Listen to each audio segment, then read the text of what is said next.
Now, there are certain subgroups that have particularly higher risk, and we've spent some time, particularly given the excitement around novel therapies for diabetes, including SGLT2 inhibitors, which mitigate heart failure risk, particularly, or GLP-1 receptor agonists, which ameliorate both obesity-related complications as well as atherothrombotic risk. Seen here is the application of the CVE score in individuals with diabetes, just demonstrating the independent increment in risk just merely by having diabetes, but the ability of the score to sort out risk even in that presence, which is particularly better than other tools such as risk scores like, well, I mean, in the Hamburg study, they use the TIMI score, but we've also used the Framingham risk score, which a lot of individuals use to judge application of therapies like statins or other therapeutics.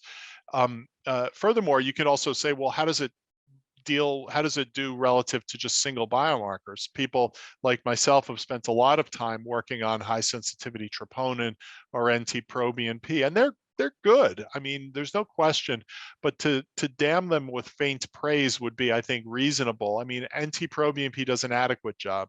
An area under the curve of 0.72 is not bad, but it's not 0.80. And certainly, high sensitivity troponin doesn't even come close to that.